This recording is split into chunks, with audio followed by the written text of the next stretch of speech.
तो आज हम डिस्कस कर रहे हैं ऑक्सीडेशन रिडक्शन, और डायरेक्ट बोलें तो रेडॉक्स रिएक्शन। रेडॉक्स रिएक्शन, तो रेडॉक्स आप वर्ड देखें तो इसमें दो वर्ड का मिक्सचर है ये, जिसमें RED यूज हुआ है किसके लिए? रिडक्शन के लिए, जिसको हम लोग अपचयन बोलते हैं, और OX यूज हुआ है किसके लिए? ऑक्सीडेशन के लिए, जिसको हम लोग ऑक्सीकरण बोलते हैं, या इसका एक नाम और दिया जाता है उपचयन। ऑक्सीकरण या उपचयन। अब सबसे पहले तो अगर हम इसकी एंशिएंट जो कॉन्सेप्ट है उनमें चले, ऑक्सीकरण अपचयन के, ऑक्सीकरण यानी उपचयन और अपचयन। अब क्या कहते हैं, पुरानी अवधारणाएं क्या कहती हैं? ऑक्सीकरण क्या है? नाम ही उतारा देखो, ऑक्सीकरण मतलब ऑक्सीजन जुड़ेगा। ऑक्सीकरण में क्या होगा? ऑक्सीजन जुड़ेगा। किसी भी तत्व में अगर ऑक्सीजन जुड़ रहा है तो इसका मतलब उसका ऑक्सीकरण हो रहा है, ऑक्सीडेशन हो रहा है। जैसे कार्बन में अगर ऑक्सीजन जुड़ रहा है तो कार्बन का ऑक्सीकरण हो रहा है। कार्बन में ऑक्सीजन ऐड हो गया तो कार्बन का ऑक्सीकरण हो गया, कार्बन का ऑक्सीकरण हुआ है इसमें। तो ऑक्सीकरण नाम से पता लग रहा है, ऑक्सीकरण में क्या होगा? ऑक्सीजन जुड़ेगा। ऑक्सीजन जुड़ेगा तो हाइड्रोजन क्या होगा, या क्या कह सकते हैं, हाइड्रोजन क्या होगा? हाइड्रोजन। अगर ऑक्सीजन जुड़ रहा है, चार पुरानी अवधारणाएं इसमें आती हैं। तो ऑक्सीकरण में ऑक्सीजन जुड़ेगा, ऑक्सीजन जुड़ेगा तो हाइड्रोजन क्या होगा? निकलेगा, हाइड्रोजन निकलेगा। और जिसमें से हाइड्रोजन निकल जाए उसका ऑक्सीकरण माना जाता है। जैसे 2HCl है तो H2+Cl2, तो ये मानते हैं कि HCl का ऑक्सीकरण हो गया, क्योंकि इसमें से हाइड्रोजन निकल गया। HCl का ऑक्सीकरण हुआ है Cl2 में, HCl का Cl2 में ऑक्सीकरण हुआ है। ठीक है, HCl का Cl2 में ऑक्सीकरण हुआ है, यानी इससे हाइड्रोजन निकल गया है। तो खैर ये सिंपल सी बातें हैं, इसका क्वेश्चन नहीं उठता है। क्वेश्चन जो उठेगा वो मैं आपको बता दूंगा क्या उठेगा, लेकिन सत्य असत्य में ये क्वेश्चन पूछा जा सकता है कि कौन सा सत्य नहीं है। तो ऑक्सीकरण में क्या होगा? ऑक्सीजन जुड़ेगा, हाइड्रोजन निकलेगा। अब ये बताएं ऑक्सीजन पे क्या चार्ज होता है? O पर क्या चार्ज होता है? ऊपर माइनस और प्लस, O पर नेगेटिव। तो हम ऑक्सीजन की जगह कह सकते हैं कोई भी नेगेटिव एलिमेंट, ऋण विद्युतीय तत्व। ऑक्सीजन जुड़ेगा, ऑक्सीजन पर चार्ज क्या होता है? नेगेटिव, तो हम यूं भी कह सकते हैं कि ऋण विद्युतीय तत्व जुड़ेगा, यानी नेगेटिव एलिमेंट जुड़ेगा। अब कोई सा भी नेगेटिव एलिमेंट आप सोच लो, जैसे Cl है, Br है, I है ना, इसमें से कोई जुड़ जाए, कोई भी नेगेटिव एलिमेंट जुड़ जाए, नेगेटिव एलिमेंट का जुड़ना ऑक्सीडेशन ही माना जाता है। तो क्या होगा? ऑक्सीजन जुड़ेगा, ऑक्सीजन पर क्या चार्ज होता है? नेगेटिव, यानी नेगेटिव एलिमेंट जुड़ेगा। ठीक है, हाइड्रोजन निकलेगा, हाइड्रोजन पर क्या चार्ज होता है? हाइड्रोजन पर, हाइड्रोजन पर पॉजिटिव होता है, तो हम यूं भी कह सकते हैं कि यहां पॉजिटिव एलिमेंट निकलेगा, धन विद्युतीय तत्व निकलेगा, धन विद्युतीय तत्व निकलेगा। अब कोई भी पॉजिटिव एलिमेंट जैसे Na है, K है, Mg है, अगर ये निकल रहे हैं तो ऑक्सीडेशन ही है। आगे बात समझ? तो ऑक्सीडेशन नाम ही बता रहा है, ऑक्सीडेशन क्या होगा? ऑक्सीजन जुड़ेगा, ऑक्सीजन जुड़ेगा। ठीक है, अब ऑक्सीजन पर क्या चार्ज होता है? नेगेटिव, तो हम कह सकते हैं नेगेटिव एलिमेंट जुड़ेगा, नेगेटिव तत्व जुड़ेगा। ठीक है, हाइड्रोजन निकलेगा, हाइड्रोजन निकलेगा, और हाइड्रोजन पर क्या चार्ज होता है? पॉजिटिव, तो हम कह सकते हैं पॉजिटिव तत्व निकलेगा। आगे बात समझ? और अपचयन में क्या होगा? बिल्कुल उसके उल्टा, अपोजिट हो जाएगा, यानी ऑक्सीजन निकलेगा, ऑक्सीजन निकलेगा, नेगेटिव एलिमेंट, नेगेटिव तत्व निकलेगा, हाइड्रोजन जुड़ेगा, और पॉजिटिव तत्व जुड़ेगा, धन विद्युतीय तत्व जुड़ेगा। जिस पर भी पॉजिटिव चार्ज होता है वो एलिमेंट जुड़ेगा। ठीक है, जिस पर भी नेगेटिव चार्ज होता है वो एलिमेंट निकलेगा। हो जाएगी सारी बातें क्लियर? ये बहुत सिंपल है। ऑक्सीकरण नाम ही बता रहे, ऑक्सीकरण ऑक्सीजन जुड़ेगा, इतनी बात पता लगती है सारी कहानी क्लियर हो जाती है। ऑक्सीकरण ऑक्सीजन जुड़ेगा, नेगेटिव तत्व जुड़ेगा, हाइड्रोजन निकलेगा, पॉजिटिव तत्व निकलेगा, हो गया पूरा। उसके बिल्कुल उल्टा लिखोगे तो अपचयन हो गया। क्लियर। उसके बाद चलें तो अगली अवधारणा आती है इलेक्ट्रॉनिक अवधारणा। इलेक्ट्रॉनिक अवधारणा, इलेक्ट्रॉनिक कॉन्सेप्ट, ऑक्सीडेशन रिडक्शन का इलेक्ट्रॉनिक कॉन्सेप्ट। अभी देखो आप कंपैरिजन करें तो अगर ऑक्सीकरण में आप देखें ऑक्सीजन जुड़ रही है तो अपचयन में निकल रही है, ठीक है। इसमें हाइड्रोजन निकल रहा है तो इसमें जुड़ रहा है, यानी एक चीज एक में जुड़ती है तो दूसरे में निकलती है। तो सेम इलेक्ट्रॉनिक अवधारणा क्या कहती है, इलेक्ट्रॉनिक अवधारणा कहती है भाई या तो इलेक्ट्रॉन जुड़ेगा और या इलेक्ट्रॉन निकलेगा, या तो इलेक्ट्रॉन जुड़ेगा और या इलेक्ट्रॉन निकलेगा, ठीक है। यही बात हो सकती है और कोई बात नहीं हो सकती। आपके पास इलेक्ट्रॉन है, या तो क्या होगा इलेक्ट्रॉन जुड़ेगा या क्या होगा इलेक्ट्रॉन निकलेगा। अब बताओ कौन सा ऑक्सीडेशन होता है और कौन सा रिडक्शन होता है, ये बताओ।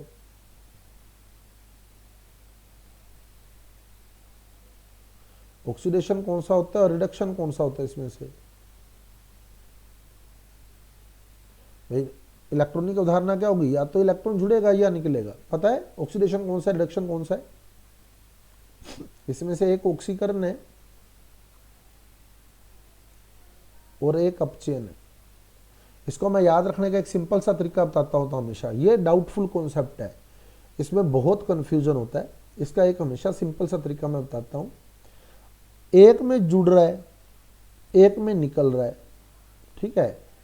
अब चाहे जुड़ना लिख लो चाहे निकलना लिख लो, चाहे जुड़ेगा लिख लो चाहे निकलेगा लिख लो, लिखने में छोटा कौन सा और बड़ा कौन सा है ये बताओ। जुड़ना छोटा है लिखने में या निकलना छोटा है लिखने में? जुड़ना छोटा है लिखने में, ये लिखने में छोटा है, कभी मिक्स नहीं हो सकता, ये लिखने में छोटा है, ठीक है। और ये लिखने में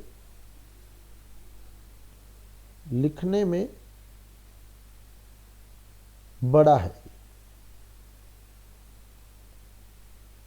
ये लिखने में बड़ा है, ये लिखने में छोटा है, ये लिखने में बड़ा है। अब जुड़ना फिर देख लो, जुड़ना 3 ही अक्षरों में 1 2 3, निकलना 4 अक्षरों में 1 2 3 4, तो निकलना लिखने में बड़ा है। अब ऑक्सीकरण अपचयन पढ़ के देखो कौन लिखने में बड़ा है, बताओ। लिखने में बड़ा कौन सा है? ऑक्सीकरण। तो इलेक्ट्रॉन का निकलना ऑक्सीकरण कहलाता है और इलेक्ट्रॉन का जुड़ना अपचयन कहलाता है। रह जाएगा याद? बिल्कुल आसानी से काम कर सकते हो ना। जुड़ना 3 अक्षरों में, निकलना 4 अक्षरों में, तो जुड़ना इलेक्ट्रॉन का जुड़ना ऑक्सीकरण होता है। तो इलेक्ट्रॉन का जुड़ना अपचयन, इलेक्ट्रॉन का जुड़ना अपचयन, क्योंकि जुड़ना छोटा है अपचयन छोटा है। और इलेक्ट्रॉन का निकलना क्या होता है? ऑक्सीकरण, है ना। अब एक चीज ध्यान रखना, यहां कंफ्यूजन क्या होता है, यहां कंफ्यूजन ये होता है कि ऊपर हमने कहा ऋण विद्युतीय तत्व जुड़ेगा तो ऑक्सीकरण है, कहा था ना। ऊपर हमने क्या कहा, ऋण विद्युतीय तत्व जुड़ेगा तो ऑक्सीकरण है, और नीचे कह रहे हैं कि इलेक्ट्रॉन जुड़ेगा तो अपचयन है। क्या इलेक्ट्रॉन ऋण विद्युत तत्व नहीं है?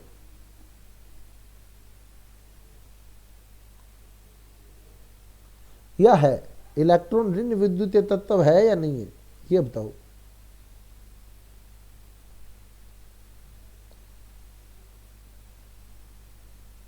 है क्या इलेक्ट्रॉन ऋण विद्युतीय तत्व? नेगेटिव एलिमेंट है क्या इलेक्ट्रॉन? नहीं है। इलेक्ट्रॉन एक तत्व नहीं है, ठीक है ना। ऋण विद्युतीय तत्व नहीं है इलेक्ट्रॉन। इलेक्ट्रॉन कोई तत्व थोड़ी है। तत्व तो वो होते हैं जो आवर्त सारणी में hydrogen, helium, lithium, beryllium, boron, carbon, nitrogen, ये तत्व है। इलेक्ट्रॉन कोई तत्व नहीं है। समझ आ गई बात? तो वहां कंफ्यूजन नहीं होना चाहिए आपको। वो तत्व की बात कर रहा है, प्रॉपर तत्व की, जो आवर्त सारणी में नेगेटिव तत्व होते हैं, उनका जुड़ना ऑक्सीकरण होता है। इलेक्ट्रॉन एक कण है, पार्टिकल है एटम का। समझ आ गई बात? तो यहां ये कंफ्यूजन नहीं होना चाहिए कि यहां तो कह रहे हैं नेगेटिव जुड़ेगा तो अपचयन है, ऊपर कह रहे थे नेगेटिव जुड़ेगा तो ऑक्सीकरण है। यहां जो नेगेटिव जुड़ रहा है वो कौन है? इलेक्ट्रॉन है। आगे बात समझ? ऊपर जो नेगेटिव जुड़ रहा था वो तत्व था। लग गया पता? फर्क समझ आ गया दोनों बातों में? तो यहाँ कन्फ्यूजन नहीं होना चाहिए आपको किसी प्रकार का, क्योंकि पढ़ते टाइम क्या होता है कि अपना दिमाग चला जाता है एकदम कि यार ऊपर तो कहा है कि नेगेटिव जुड़ेगा तो ऑक्सीकरण है, और नीचे इलेक्ट्रॉन जोड़ के अपचयन बता रहे। तो वो अपने को क्लियर होनी चाहिए बात कि इलेक्ट्रॉन कोई तत्व नहीं है, इलेक्ट्रॉन एक पार्टिकल है एलिमेंट का, ठीक है। तो इलेक्ट्रॉन अपने आप में एक अलग कण है। वापिस देख लें एक बार, इलेक्ट्रॉनिक अवधारणा क्या कहती है बताओ? इलेक्ट्रॉनिक अवधारणा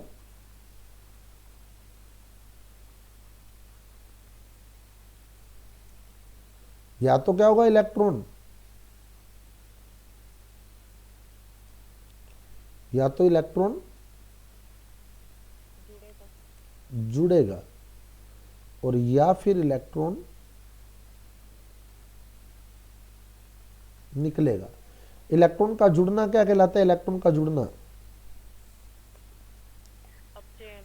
इलेक्ट्रॉन का जुड़ना अपचयन, रिडक्शन, और इलेक्ट्रॉन का निकलना ऑक्सीकरण, ठीक है। अब इसीलिए इलेक्ट्रॉन को हम लोग इलेक्ट्रॉनीकरण भी कहते हैं। इलेक्ट्रॉनीकरण मतलब इलेक्ट्रॉन का जुड़ना, अपचयन जो है इलेक्ट्रॉनीकरण कहलाता है, और ऑक्सीकरण जो है वी इलेक्ट्रॉनीकरण कहलाता है। वी इलेक्ट्रॉनीकरण मतलब इलेक्ट्रॉन का निकलना। आगे बात समझ? इलेक्ट्रॉनीकरण यानी इलेक्ट्रॉन का जुड़ना, वी इलेक्ट्रॉनीकरण यानी इलेक्ट्रॉन का निकलना। अब बात करें हम ऑक्सीकरण अंक अवधारणा की। अगला कॉन्सेप्ट आता है ऑक्सीडेशन नंबर कॉन्सेप्ट, ऑक्सीकरण अंक अवधारणा। ये इंपॉर्टेंट है, यहां से क्वेश्चन निकलता है आपका। ऑक्सीकरण अंक अवधारणा। अब पहले अपचयन क्या कहता है? देखो अपचयन इसी से बात जुड़ी हुई। अपचयन में क्या हुआ? इलेक्ट्रॉन जुड़ेगा या नहीं? अपचयन में क्या होगा? इलेक्ट्रॉन जुड़ेगा। अब ये मान लो एक बॉक्स है, ठीक है, ये इलेक्ट्रॉन है, आपने ये इलेक्ट्रॉन इसमें जोड़ना है, ये इलेक्ट्रॉन इसमें जोड़ना है। तो जब आप इस बॉक्स में इलेक्ट्रॉन जोड़ते जाएंगे तो बताओ बॉक्स पे कौन सा चार्ज आएगा? एक सिंपल सी बात है, आपने बॉक्स में इलेक्ट्रॉन जोड़ा तो बॉक्स पर कौन सा चार्ज आएगा बताओ?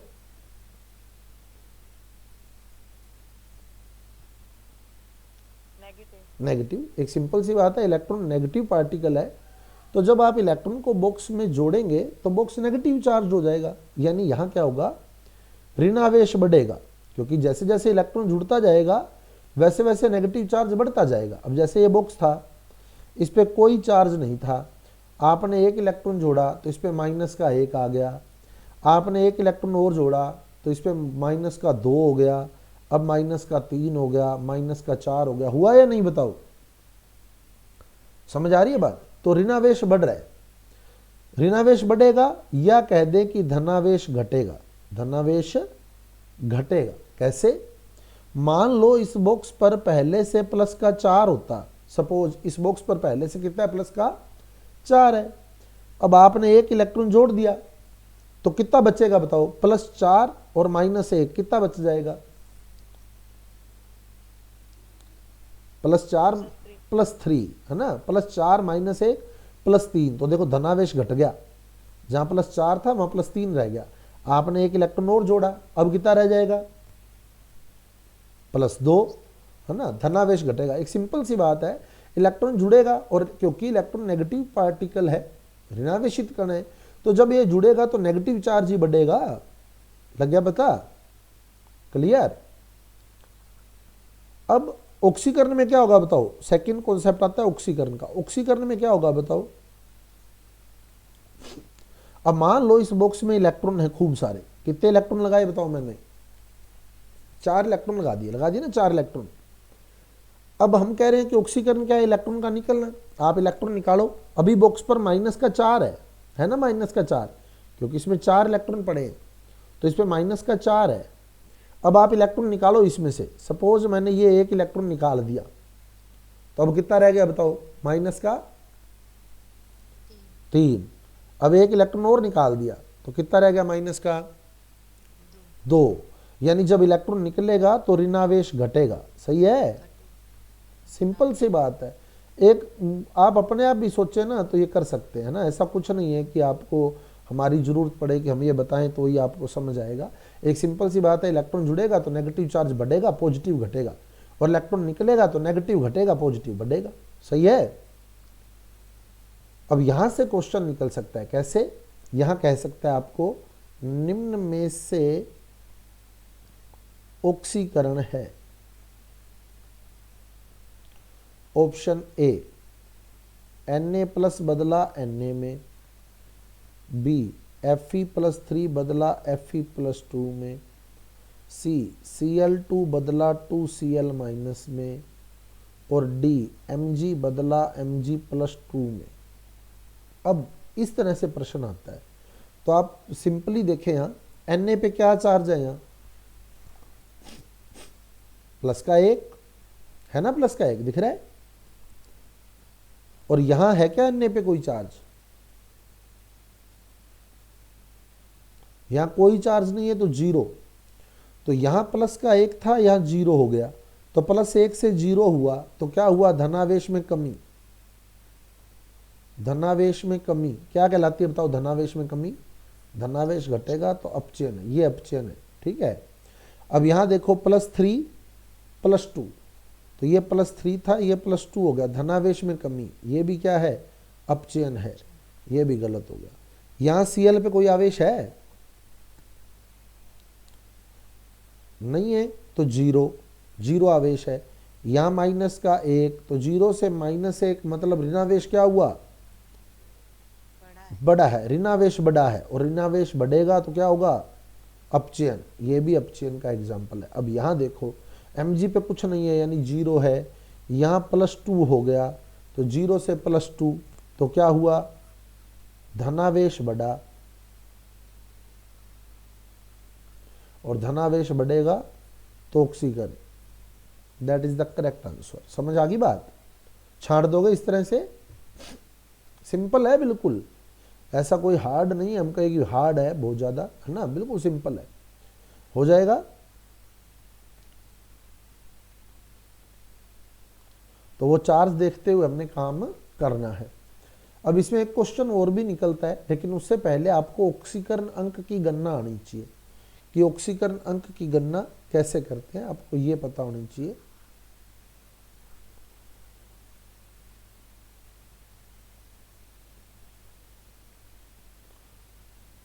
ऑक्सीकरण अंक की गणना, ऑक्सीकरण अंक की गणना अपने को आनी चाहिए।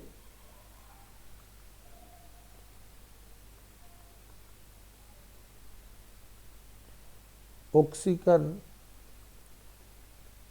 अंक की गणना, तो जैसे अपने को ये इंपॉर्टेंट है, यहां से क्वेश्चन निकलता है, खासकर इसके अपवाद से। अपवाद में आपको सारे नोट करवा दूंगा, ठीक है? आप वो एक्सेप्शन एक जगह नोट कर लीजिएगा, उसी से ही मोस्टली क्वेश्चन निकलेगा।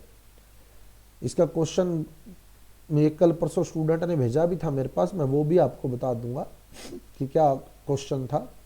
एक डाउट भेजा गया था मेरे पास, मैं वो क्वेश्चन भी आपको क्लियर कर दूंगा कि क्या पूछा गया था। तो यहाँ जैसे KMnO4 में अपने सिंपल अभी बिना अपवाद वाले कर रहे हैं। KMnO4 में Mn का ऑक्सीकरण अंक है, यहाँ से क्वेश्चन निकलते हैं, ये ध्यान रखिएगा। ऑप्शन देगा +6 +7 +8 +5, तो अपने को KMnO4 दिया है, KMnO4। और एक सिंपल सी बात है, अगर मैं इसका ऑक्सीकरण अंक, इसका ऑक्सीकरण अंक, इसका ऑक्सीकरण अंक, ऑक्सीकरण अंक यानी आवेश, इसका आवेश, इसका आवेश, इसका आवेश जोड़ लूं, सभी तत्वों का आवेश जोड़ लूं, सभी तत्वों के आवेश का योग करूं, तो कुल आवेश बनेगा या नहीं बनेगा बताओ? एक सिंपल सी बात है, सही है? मेरे को जितने भी तत्व दिए हुए हैं, मैं अगर उन सारों का आवेश जोड़ लूं तो कुल आवेश बनेगा। अब आपको यह पता होना चाहिए, आपने Mn का ऑक्सीकरण अंक निकालना है, आपने Mn का ऑक्सीकरण अंक निकालना है, तो K और O का आपको पता होना चाहिए। K पे कितना होता है बताओ आवेश? K पर कितना आवेश होता है?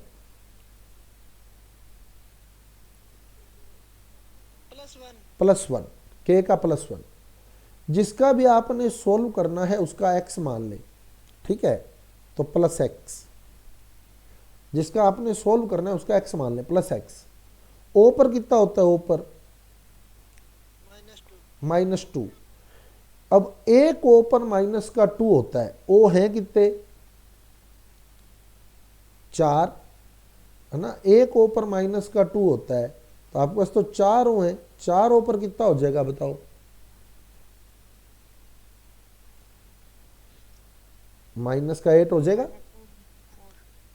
8 हो गया माइनस का, सिंपल सी बात है। 4 ऊपर माइनस का 8, जब एक ऊपर माइनस का 2 तो 4 ऊपर माइनस का 8 हो गया। अब इस पूरे पर देखो कोई आवेश दिए क्या प्लस या माइनस में, क्योंकि सभी तत्वों के आवेश का योग बराबर होता है कुल आवेश। कुल आवेश इस पूरे पर कोई प्लस या माइनस दिया है? नहीं दिया, नहीं दिया तो जीरो है ना, नहीं दिया तो जीरो। तो क्या बनेगा, ये प्लस का 1, ये माइनस का 8, तो x माइनस 7 सही है, प्लस 1 माइनस 8 यानी माइनस का 7 बराबर जीरो, तो x बराबर प्लस 7, तो यहां प्लस 7 आएगा। सही है, लग गया पता? अब इसको यूं भी सोच सकते हो, सीधा ही देखो, KMnO4 एक सिंपल सी बात है, ऑप्शन आपको देगा, आपका पेपर ऑब्जेक्टिव आना है ना। पूरे पर आवेश कितना है बताओ, सीधा बताओ, पूरे पर आवेश कितना है? जीरो है ना, जीरो। तो यानी आपने सारों के आवेश का योग जीरो लाना है। अब आपको K का पता है प्लस 1 है, O का माइनस 2 पता है, 4 है तो माइनस 8 हो गया। आपको सोचने की जरूरत नहीं एक्स उक्स करके, आप पहला ऑप्शन सोच के देखो, यहां अगर मैं पहले ऑप्शन का प्लस 6 रखूं तो क्या जीरो आएगा? क्या बताओ, आ जाएगा क्या जीरो? अगर पहले ऑप्शन का प्लस 6 रखूं यहां तो क्या जीरो आ जाएगा क्या? ये प्लस का 7 माइनस का 8 जीरो होता है क्या? प्लस 7 माइनस 8 नहीं होता, यानी पहला ऑप्शन गलत है। अब दूसरे ऑप्शन का प्लस 7 रख के देखो, अब आ जाएगा क्या जीरो? ये प्लस का 8 माइनस का 8 जीरो आ जाएगा बिल्कुल, तो यानी प्लस 7 करेक्ट है, सीधा पता लग जाता है। आई समझ? बाकी एक्स मान के कर सकते हो आप, अगर डाउट रहता है तो आप एक्स मान के करें। आगे देखें, जैसे अगला क्वेश्चन, ClO2 प्लस में Cl का ऑक्सीकरण अंक है। ऑप्शन दे देगा +3, +4, +5 और -1। तो क्या करोगे, Cl का ऑक्सीकरण अंक कितना आएगा? सोल्व करके देखना है, जिसका ज्ञात किया उसका x मान लोगे, ठीक है, x मान के करोगे। माना Cl का ऑक्सीकरण अंक x, O पे कितना होता है? O पे माइनस का 2, कितने O हैं?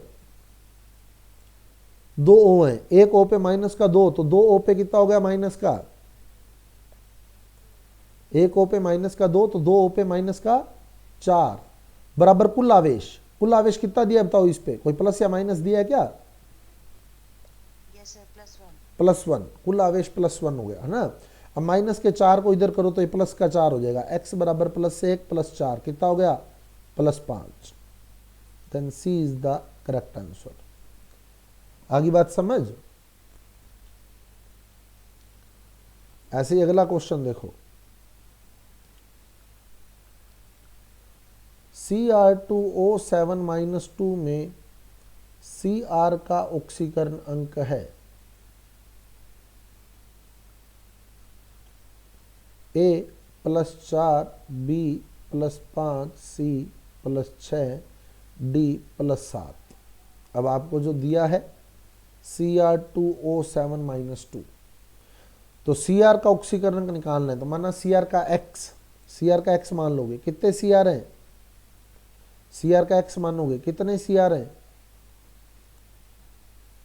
एक Cr का x, कितने Cr दिए? 2, तो एक Cr का x तो 2 Cr का कितना हो जाएगा? 2x। वो x मानोगे, 2 है तो 2x हो जाएगा ना।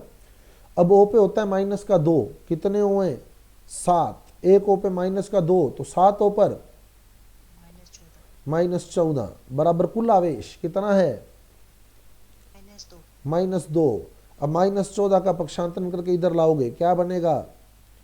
-2 + 14 कितना आएगा? +12। 2x बराबर +12, तो x बराबर +12/2 +6, तो +6 करेक्ट आंसर है। क्लियर?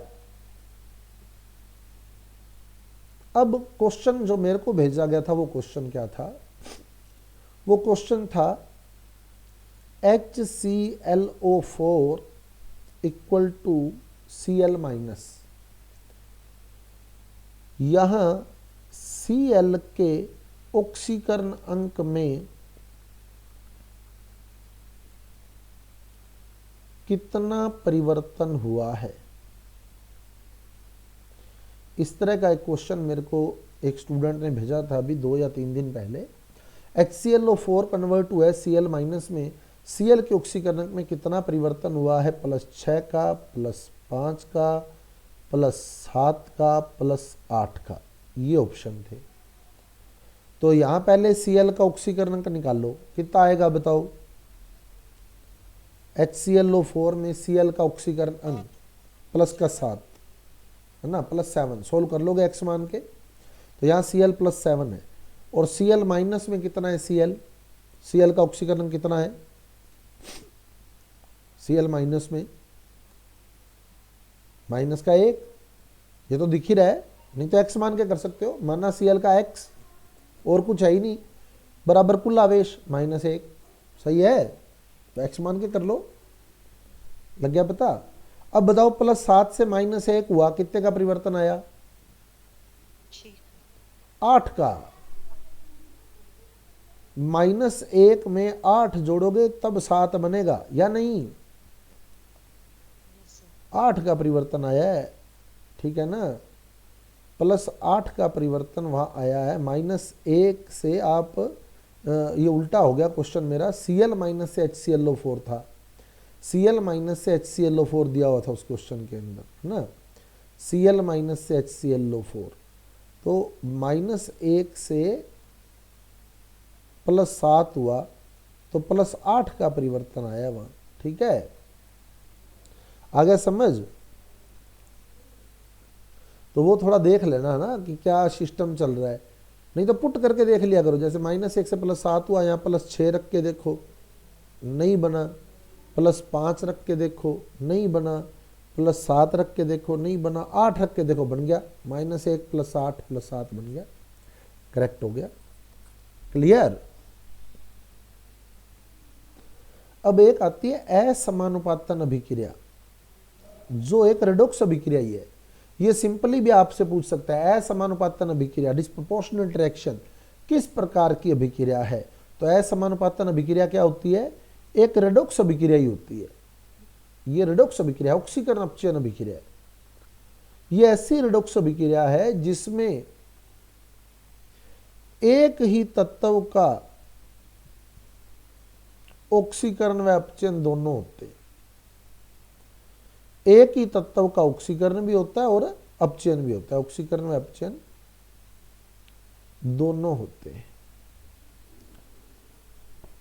जैसे उदाहरण देखो, अब आपसे यूं भी दे सकता है, निम्न में से कौन सी अभिक्रिया असमानुपातन अभिक्रिया है, तो जिसमें एक ही तत्व का ऑक्सीकरण भी हो रहा होगा और अपचयन भी हो रहा होगा, जैसे H2O2 equal to H2O plus O2, balance कर देगा ऐसे। अब अपने कैसे सोचेंगे, H पे बताओ क्या आवेश होता है, H पे +1, और यहां भी +1 ही है, H पे यहां भी +1 ही है, ठीक है। अब आप ये देखें H2O2 में O पे क्या आवेश है, ये पर ऑक्साइड है, पहला इंपॉर्टेंट क्वेश्चन आ गया, वापिस चेक करें, पर ऑक्साइड O पर -1 है, +1 नहीं -1 है ना, पर ऑक्साइड में ये क्वेश्चन आता है, पर ऑक्साइड में O पर -1 आवेश होता है, ये इंपॉर्टेंट है। जो आप लिख रहे थे ना, हमने कल परसों MOT करी थी 1-2 दिन पहले, उसमें मैंने लिखा था O2 -2, जहां आपको स्थायित्व बताया था वहां मैंने O2 -2 लिखा था, ये पर ऑक्साइड होता है O2 -2, ये होता है पर ऑक्साइड O2 -2। तो इसमें 2 O पर -2 होता है, 2 O पर -2 होता है, तो 1 O पर -1 हो जाएगा, समझ आ गई बात, नहीं तो x मान के करें आप, H पे तो पता है आपको +1 होता है, कितने H है 2, तो +2 हो गया, O का x मान ले, 2 O है तो 2x हो गया, बराबर पूरे पे आवेश 0। अब +2 इधर ले जाएंगे तो -2 हो जाएगा, तो 2x बराबर -2, तो x बराबर -2/2 बराबर -1। समझ गए? तो यहां O पर -1 है और H पर +1 है, तो यहां भी H पर +1 ही है, तो H के आवेश में तो कोई परिवर्तन नहीं हुआ। H तो यहां भी +1 था, यहां भी +1 रहा, तो यहां तो H के आवेश में कोई परिवर्तन नहीं हुआ, मतलब H का ना ऑक्सीकरण हुआ ना अपचयन हुआ। ठीक है, अब O पर देखिए, H2O में O पर क्या आवेश होगा बताओ? H2O में O पर आवेश -2। O2 में O पर आवेश क्या आएगा? O2 में O पर O2 में O पर क्या आवेश है? 0। अब आप देखो, यहां O -1 था और इसमें O -2 हो गया, तो -1 से -2 ऋणावेश में ऋणावेश बढ़ोतरी हुई, और ऋणावेश में बढ़ोतरी हुई तो अपचयन होता है। अभी पढ़ के आए हम पीछे, ऋणावेश बढ़ेगा तो अपचयन। तो H2O2 का H2O में बदलना, H2O2 का H2O में बदलना अपचयन का उदाहरण है। अब यहां O पर -1 है, O पर -1 है, और अगर दूसरी साइड यहां देखें तो यहां O पर 0 है, तो -1 से 0 हो गया, -1 से 0 यानी ऋणावेश में कमी आई। ऋणावेश में कमी ऑक्सीकरण कहलाती है। तो H2O2 का O2 में बदलना ऑक्सीकरण का उदाहरण है। तो इस अभिक्रिया में अपचयन भी H2O2 का ही हुआ है और ऑक्सीकरण भी H2O2 का ही हुआ है, यानी हम कह सकते हैं अपचयन भी O का ही हुआ है और ऑक्सीकरण भी O का ही हुआ है। तो जब एक ही तत्व का ऑक्सीकरण और अपचयन होता है तो ऐसी रेडॉक्स अभिक्रिया को हम असमानुपातन अभिक्रिया कहते हैं। आगे बात समझ? क्लियर है डेफिनेशन? अब इसका एक उदाहरण और भी देता है, देखो H3PO3, H3PO3 बदल गया PH3 + H3PO4 में, H3PO3 बदल गया PH3 + H3PO4 में, बैलेंस हो जाएगा। ठीक है, एक बार पढ़ा है अपने, ऐसे ही सोच लेते हैं। तो यहां P पर आवेश निकालो, क्विकली निकालना। P पर क्या आवेश है? H पर +1 है, O पर -1 का 2 है। ठीक है, यहां भी H पर +1 है, यहां भी H पर +1 है, O पर -2 है, तो H का तो और O का ना ऑक्सीकरण ना अपचयन, कुछ नहीं हुआ। अब P पर आवेश निकालो, P पर, यहां P पर क्या आवेश आएगा?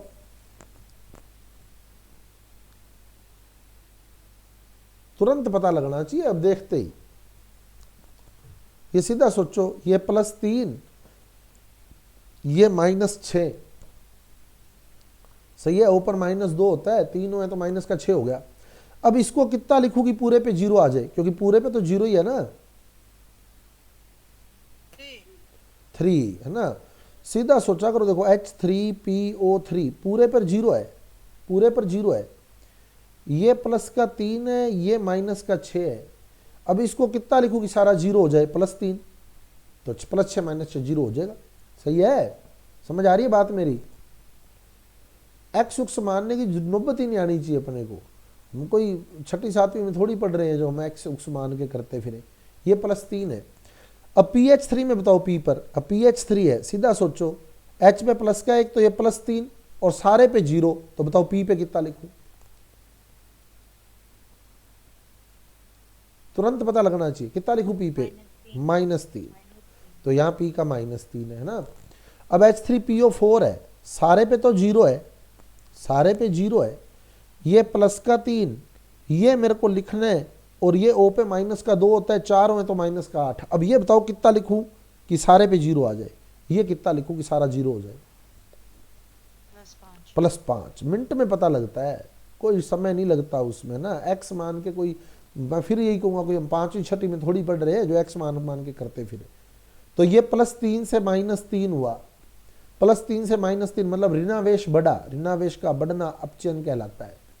और ये +3 से +5 हुआ, मतलब धनावेश बढ़ा, धनावेश का बढ़ना ऑक्सीकरण कहलाता है। तो अपचयन भी फास्फोरस का हुआ, ऑक्सीकरण भी फास्फोरस का हुआ। तो ऐसी रेडॉक्स अभिक्रिया को हम लोग असमानुपातन अभिक्रिया कहते हैं, डिस्प्रोपोर्शनेट रिएक्शन कहते हैं। यानी असमानुपातन अभिक्रिया एक विशेष प्रकार की रेडॉक्स अभिक्रिया है जिसमें अपचयन व ऑक्सीकरण एक ही तत्व का होता है। आगे समझ। हाँ Cl2 और NaOH वाला भी हो जाएगा बिल्कुल।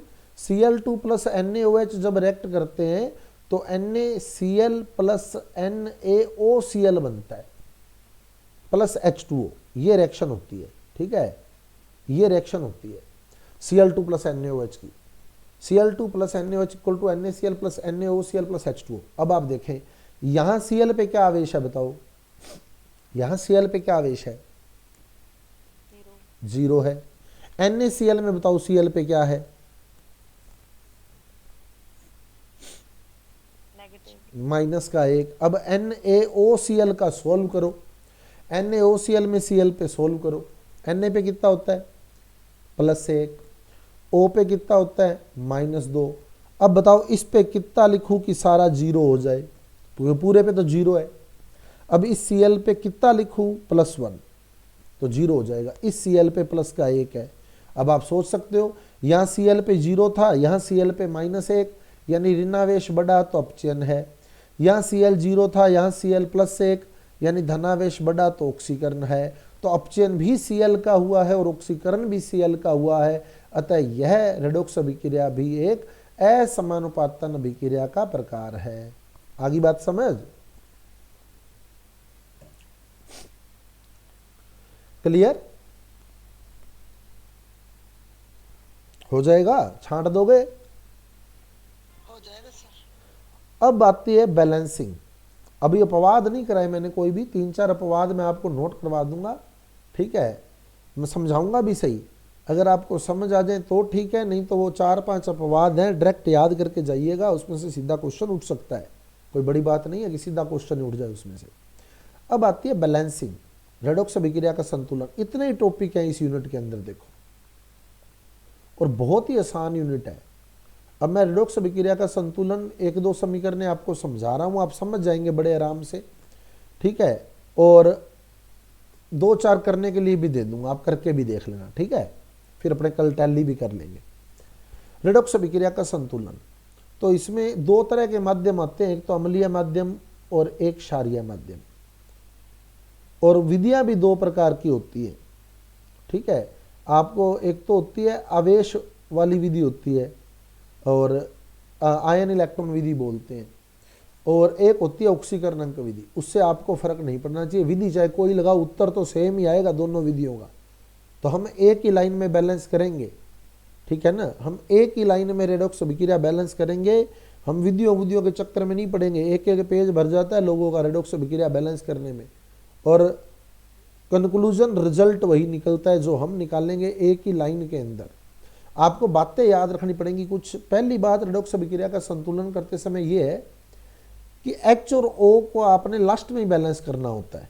ठीक है, H और O को देखना ही नहीं होता शुरू में। तो H व O को छोड़कर बाकी तत्व संतुलित कर लेने हैं, ये आपका पहला स्टेप है। H और O लास्ट में बैलेंस होंगे, तो H और O को छोड़कर बाकी तत्व संतुलित कर लेने हैं। ये बातें नोट करते जाइएगा, 4 बातें आएंगी, 4 बातें आपने नोट कर ली तो रेडॉक्स अभिक्रिया बैलेंस हो गई। तो H और O को छोड़कर बाकी तत्व बैलेंस कर लेने। ठीक है, उसके बाद आपने रेडॉक्स अभिक्रिया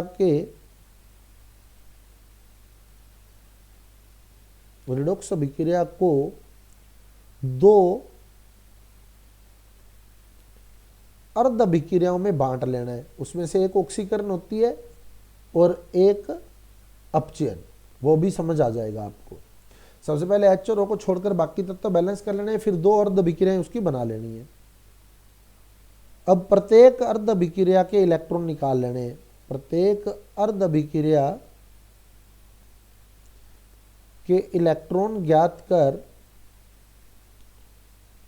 उचित संख्या से गुना करते हुए, या सीधा ही सोच लो, प्रत्येक अर्ध अभिक्रिया के इलेक्ट्रॉन बैलेंस करने हैं। सीधा इतना ही बहुत है, इलेक्ट्रॉन बैलेंस करने हैं, संतुलित कर लेने इलेक्ट्रॉन।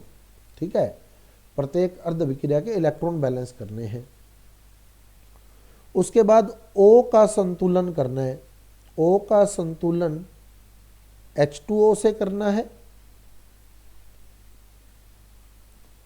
और फिर H का संतुलन H प्लस से करना है। बस ये बैलेंस हो गई सारी बातें। तो सबसे पहले आपने क्या करना है, H और O को छोड़कर बाकी तत्व बैलेंस कर लेने हैं, फिर इलेक्ट्रॉन बैलेंस करने हैं, फिर O बैलेंस करना है, फिर H बैलेंस करना है। तो सबसे पहले बाकी तत्व, फिर इलेक्ट्रॉन, फिर O और फिर H। O किसकी सहायता से बैलेंस करना है, H2O की सहायता से, और H किसकी सहायता से बैलेंस करना है, H प्लस की सहायता से। यानी हमारा जो स्टेप बनेगा, सबसे पहले क्या करना है, हमने H और O को छोड़कर बाकी तत्व बैलेंस करने हैं, H और O को छोड़कर। फिर क्या बैलेंस करने हैं, इलेक्ट्रॉन। फिर क्या बैलेंस करना है, O किसकी सहायता से, H2O की सहायता से। फिर क्या बैलेंस करना है, H किसकी सहायता से, H प्लस की सहायता से। ये आपका अम्लीय माध्यम में संतुलन बन जाएगा, और क्षारीय माध्यम का इसके साथ ही समझा दूंगा मैं आपको।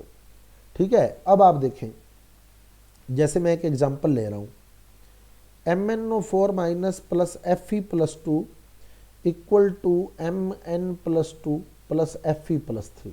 ये रिएक्शन आ गई मेरे पास। अम्लीय माध्यम में संतुलन कर रहा हूं मैं। ठीक है, क्षारीय माध्यम 1 सेकंड में बता दूंगा आपको, कोई लंबी चौड़ी मार नहीं है उसमें। तो H और O को छोड़कर बाकी तत्व गिनो। इधर बताओ Mn कितने हैं, कितने Mn है बताओ, 1। इधर Mn कितने हैं, 1 बराबर है। इधर Fe कितने हैं, Fe 1। इधर Fe कितने हैं, 1। ये भी बराबर है। तो यानी आपका ये काम पहले आपने कर लिया। ठीक है, सबसे पहले बाकी तत्व देख लेने एक बार। तो पहला स्टेप हमने लगा दिया, बाकी तत्व हमने चेक कर लिए जो बराबर थे। अगर बराबर नहीं होते तो हम बराबर करते। जैसे एक एग्जांपल देखो, Cr2O7 minus 2 plus Fe plus 2 equal to Cr plus 3 plus Fe plus 3। ये आ गया। अब मैं बराबर करूंगा, देखो ये Cr कितने हैं, इधर 2 है ना, और इधर Cr कितने हैं, 1। तो ये 2 से गुणा कर दिया। समझ आ गई बात, 2 से गुणा क्यों किया, क्योंकि वो तत्व मेरे को बराबर करने थे। ठीक है, तो ये मैंने पहला स्टेप लगा दिया। बाकी तत्व बराबर कर लेना H और O को छोड़कर। H और O देखना ही नहीं आपने। ठीक है, Fe इधर भी 1 है, इधर भी 1 है, Fe बराबर है। अब हमने 2 अभिक्रियाएं सोचनी है भाई। Mn तो Mn में ही बदलेगा ना, ये तो फाइनल ही है। ये तो हो नहीं सकता कि Mn से Fe बन जाए, समझ गए। और Fe से Fe, ये 2 अभिक्रियाएं हैं इसके अंदर। देखो ऐसे ही Cr से Cr और Fe से Fe। समझ आई बात, लग गया पता। अब H और O को तो देखना ही नहीं। यहां Mn पे आवेश बताओ कितना है, x मान के सोल्व करो, Mn पे कितना आवेश है बताओ, क्योंकि अब इलेक्ट्रॉन निकालने हैं आपने। तो इलेक्ट्रॉन निकालने के लिए आपको आवेश चाहिए होगा। यहां कितना आवेश है बताओ Mn पे, x मान के हल करो, +7 है, प्लस का 7 है। और यहां बताओ Mn पे कितना है,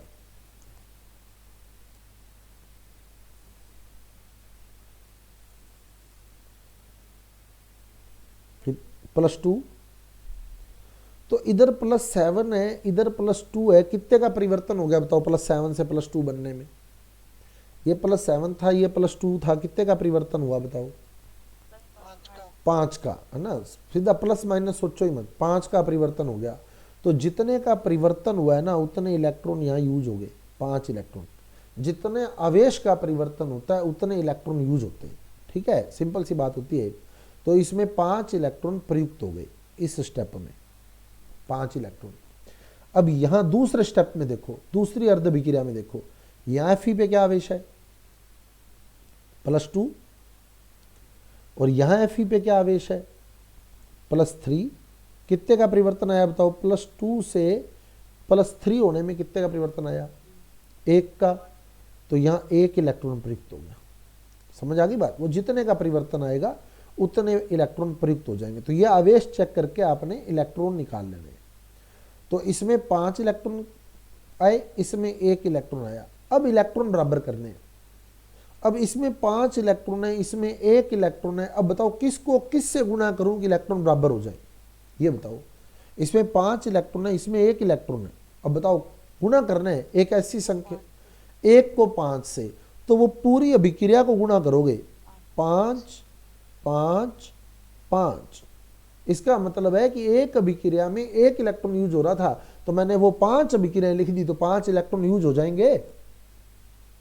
समझ आ गई बात भाई? इस एक अभिक्रिया में 1 इलेक्ट्रॉन यूज हो रहा था, तो मैंने इसको 5 बार लिख दूं तो 5 इलेक्ट्रॉन यूज होंगे या नहीं होंगे? बताओ, हो जाएंगे ना। हर अभिक्रिया में 1 इलेक्ट्रॉन यूज हुआ है, तो मैंने ऐसी 5 अभिक्रियाएं लिख दी तो 5 इलेक्ट्रॉन यूज हो गए, इसलिए मैंने 5 से गुणा कर दिया हर अभिक्रिया को, Fe वाली को। लग गया पता? हो गए इलेक्ट्रॉन बराबर।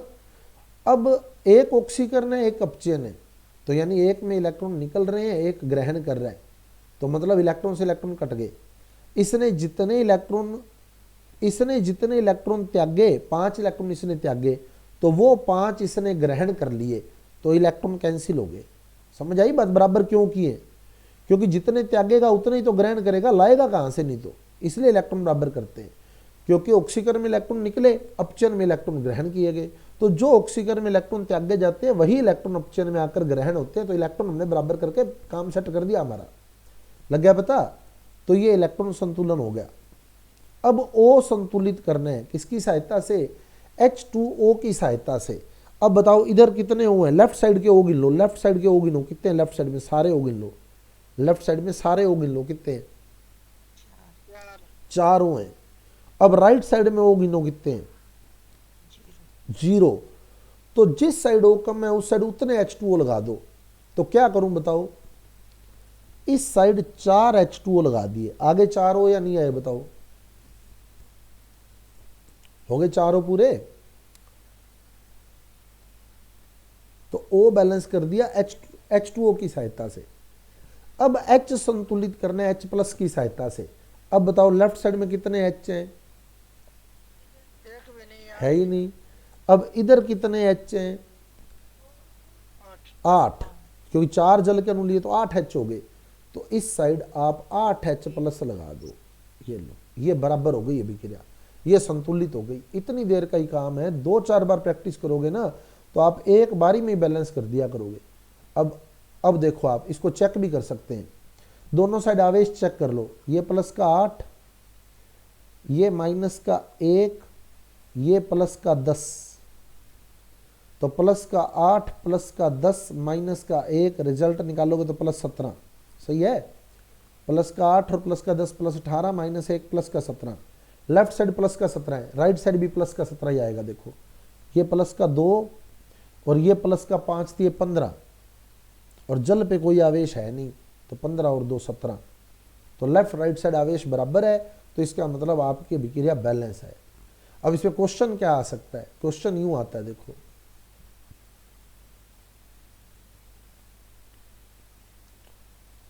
वो आपको यहां x लगा के दे सकता है इस जगह, ठीक है, यहां x लगा के दे देगा और कहेगा अभिक्रिया संतुलन करने के बाद x का मान होगा। तो हम जब अभिक्रिया बैलेंस करेंगे तो यहां क्या लगा था? 5 लगा था। समझ आई बात? तो x का मान कितना आएगा? 5 आएगा। लग गया पता? और यह यहां x लगा देता है इस जगह। तो ये ध्यान रखना, अम्लीय माध्यम में ये इंपॉर्टेंट है, अम्लीय माध्यम में MnO4 माइनस हमेशा Mn+2 में ही बदलता है। तो यहाँ x लगा देता है और कह देता है x का मान कितना है? तो x का मान यहाँ कितना होता है? प्लस का 2 होता है। अम्लीय माध्यम में MnO4 माइनस हमेशा Mn+2 में ही बदलता है। ठीक है, दूसरा क्वेश्चन इस अभिक्रिया का। तीसरा क्वेश्चन, अभिक्रिया संतुलन करने के बाद इस अभिक्रिया में कितने H प्लस आयन प्रयुक्त होंगे? तो 8 मोल H प्लस आयन प्रयुक्त हुए थे। सही है? किया था ना बैलेंस। तीसरा क्वेश्चन।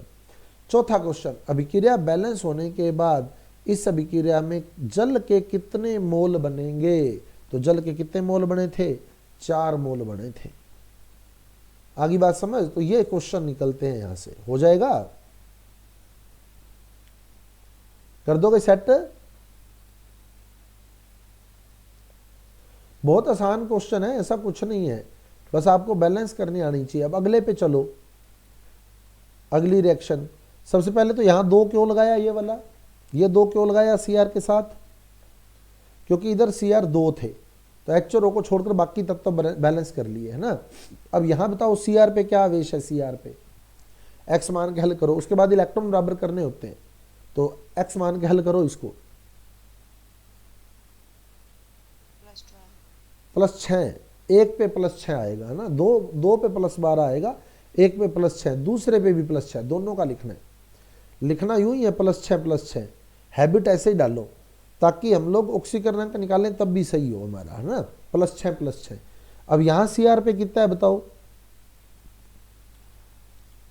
+3, एक पे +3 है और 2 सी आर है तो दोनों का लिखो +3। अब कुल देख लो, ये प्लस का 12 है, ये प्लस का 6 है, कितने का परिवर्तन हुआ बताओ, 6 का परिवर्तन हुआ, तो यहां 6 इलेक्ट्रॉन यूज हो गए।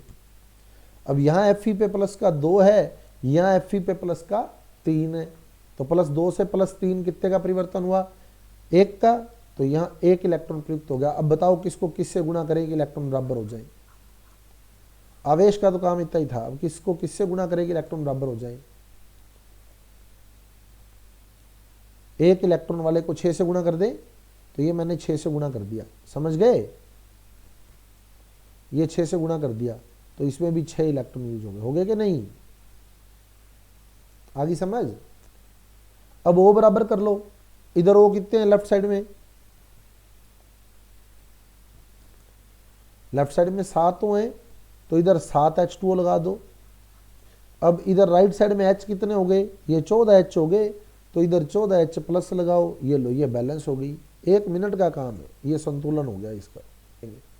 Cr2O7 -2 + SN+2 equal to Cr +3 + SN+4, ये अंतिम रिएक्शन मैं बता रहा हूँ आपको, फिर आपने करके देख लेनी है, मैं 2-3 दे दूंगा आपको करने के लिए।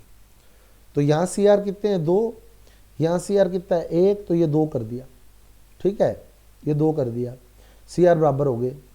अब यहाँ Cr पे आवेश निकालोगे +6, यहाँ निकालोगे +3, तो ये प्लस का 12, ये प्लस का 6, ये प्लस का 12, ये प्लस का 6, कितने का परिवर्तन आया, 6 का, तो इसमें 6 इलेक्ट्रॉन यूज हो गए। ये +2 और ये प्लस कितना 4, तो कितने इलेक्ट्रॉन यूज होंगे बताओ, +2 से +4 कितने इलेक्ट्रॉन यूज हुए। अब इलेक्ट्रॉन बराबर करो, बताओ किसको किससे गुणा करो कि इलेक्ट्रॉन बराबर हो जाए, करो गुणा, किसको किससे गुणा करूं कि इलेक्ट्रॉन बराबर हो जाए, 2 को 3 से, ये ध्यान रखना, बहुत बढ़िया, 2 को 3 से, नहीं तो कई क्या करते हैं 6 को 2 से और 2 को 6 से, ऐसे कर देते हैं, गलत हो जाएगा, वो सारे मोल डबल हो जाएंगे आपके उत्तर के। भाई इधर 6 इलेक्ट्रॉन है, ऊपर 2 इलेक्ट्रॉन है, तो 2 को 3 से गुणा कर लो, नहीं क्या 6 इलेक्ट्रॉन हो गए। ये विशेष सावधानी रखना, ठीक है ना। अगर आपने गुणा इधर वाला 2 से और उधर वाले को 6 से कर दिया तो उत्तर डबल हो जाएगा आपका, फिर वो आंसर रॉन्ग हो जाएगा। अब आप चेक कर ले, बस कुछ भी नहीं है, अब आप आराम से देख सकते हैं, इधर 7 हैं तो इधर 7 H2O, इधर 14 H हो गए तो इधर 14 H प्लस, ये लो। अब आप प्लस माइनस भी चेक कर सकते हैं, ये प्लस का 14, ये प्लस का 6, ये माइनस का 2, तो 14 6 20 -2 यानी प्लस का 18। अब इधर देख लो, प्लस का 6 और प्लस का 12, 12 और 6 प्लस का 18 बराबर, सही है, आ गया समझ। अब कुछ एक एग्जांपल दे रहा हूं, आप करके देख लेना, जैसे MnO4 minus plus Cl minus, yes NO2 minus कर लो, NO2 minus equal to Mn+2 plus NO3 minus. अब O का आवेश नहीं देखना, O तो मैंने आपको कहा देखना ही नहीं है ना, यहाँ एम एन का आवेश देखोगे, यहाँ एम एन का आवेश देखोगे, यहाँ किसका आवेश देखोगे बताओ? एन का, एन का ओनली, ठीक है ना। ओ का आवेश तो आप एन का देखोगे सिर्फ एक्स मान के, ठीक है। जैसे यहाँ एम एन का देख रहे हैं ना, इसमें सिर्फ एम एन का देख रहे हैं ना, तो इसमें एन का देखा जाएगा आवेश, ठीक है। समझ आ गई बात? मैंने इसीलिए एग्जाम्पल दिया, बाई चांस ऐसा एग्जाम्पल पेपर में आ जाए तो अपने दिक्कत नहीं आनी चाहिए। नेक्स्ट, Cr2O7-2 प्लस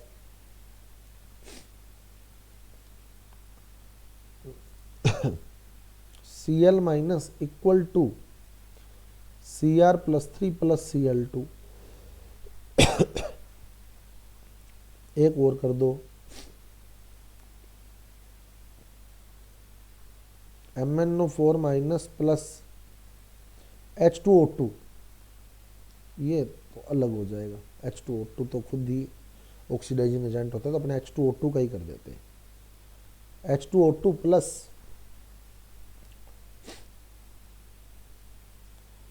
Fe+2,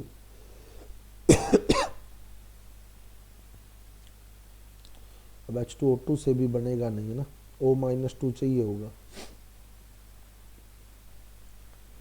तो MnO4 माइनस वाला उठाओ। H2O2 वाला आपको एग्जाम्पल कल समझाऊंगा। ये MnO4 माइनस प्लस N2, या अपने करें N-3 NH3, MnO4 minus plus NH3 equal to Mn+2 NH3 है ये, Mn+2 प्लस N2। सारे एग्जाम्पल हट के दिए हुए हैं, ठीक है। तो आप थोड़ा सा सोच के इसको सोल्व करोगे। तीनों एग्जाम्पल थोड़े हटके हैं। जैसे यहाँ n का आवेश निकालने का तरीका दे दिया, यहाँ Cl1 है, इधर 2 है, यहाँ इधर N1 है, इधर 2 है, ठीक है ना। तो वो आपने अपने हिसाब से सेट कर लेना है, हो जाएगा। तो ये तीनों एग्जाम्पल करके देख ला, फिर H2O2 वाला भी एक एग्जाम्पल दूंगा आपको कि उसमें कैसे पूछता है ना, तो वो भी क्लियर कर देंगे अपने। ठीक है स्टूडेंट्स, समझ आ गया काम? मेन बातें आपकी कंप्लीट होगी। एसिडिक मीडियम में आप ये चेक करके देख लेना, इनको कल टैली कर लेंगे अपने। फिर आपको बेसिक मीडियम बता दूंगा, 2 ही मिनट का काम है बेसिक का, तो बेसिक 2 ही मिनट में कवर कर दूंगा आपका, ठीक है। उसके बाद हम लोग जो है एक्सेप्शन करके कल इस यूनिट को पूरा करके नई यूनिट साथ में स्टार्ट कर देंगे, पैरेलल में अगली यूनिट उठा लेंगे हम लोग। ठीक है स्टूडेंट्स, तो कल मिलते हैं। Thank you.